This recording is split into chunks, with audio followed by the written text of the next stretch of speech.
Hey guys, it's Obscure Speaks here. In this video of one of maybe a couple in a series, it's going to be on Visual Basic, and it's just going to be me teaching you some basic, not really programming, but how to make programs with codes from loads of other people and stuff like that, and what I kind of thought of myself, stuff like that, really simple stuff.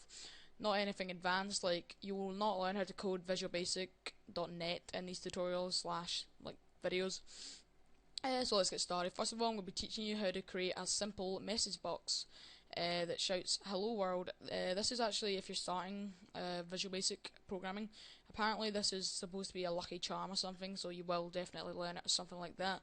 Blah blah blah. Programmers rubbish, but still.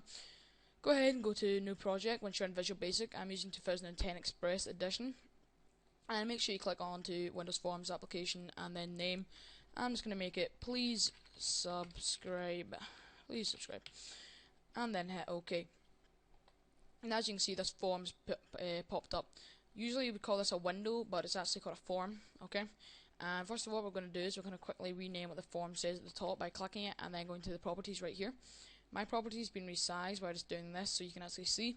So as you can see on text, what we'll do is we'll just say hello world, and then we'll go ahead and resize the actual form.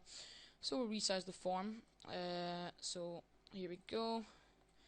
This looks right here about a decent size for a form, and then we'll just add in a button. So just drag a button from the toolbox right here. Just click the button, and then just drag the button in by clicking one point, holding it in, and then click another point, or you can actually just click and it'll create one. But I've already done it, so as you can see, just resize it to the size you like. I'm going to quickly position it using the arrow keys. That's a cool kind of tip. Position it perfectly with the arrow keys. This works in Photoshop as well, by the way. Pretty good tip. And then change this to hello world. Okay. And actually, do you know what? I'm going to make it click. I'm just going to make it please click. And there we go. Now, I want to see if I can actually change the size of this so it actually looks a bit more visible. And that's a bit better right there. But now let's get to the coding point of this. Go ahead and double click the button, and as you can see, the Form 1 actual code is the main bit of this, not the design right here, but the code. The code is what makes things happen with the actual properties or slash things on the page or on the form even. And then in your code, it will already make you here. It'll create all this by itself. But right here, you want to type in just message box like that, MSG box. That you can either double click that, but it doesn't really matter. Just type in message box, and then do an open bracket and then open speech mark, and then type in anything you want. For example, as I said, hello world, and then close your speech marks. And as you can see, it defines that, so it knows that that's what it's going to shout. And then close off your bracket, and there we go.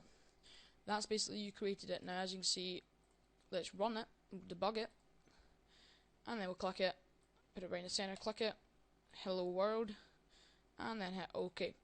So as you can see, you can keep on like doing anything with this, just do loads of fun stuff with this. So yeah, it's really like good for you to like mess about with if you want to make something say this is version 1, so when you click it, created by, and then it'll say your name, whatever you want to use a message box for. Message box are actually used quite a lot just to say stuff like this program was created by blah blah blah blah blah blah. So anyway, thanks guys for watching this video. Please comment, rate, and subscribe. Thanks.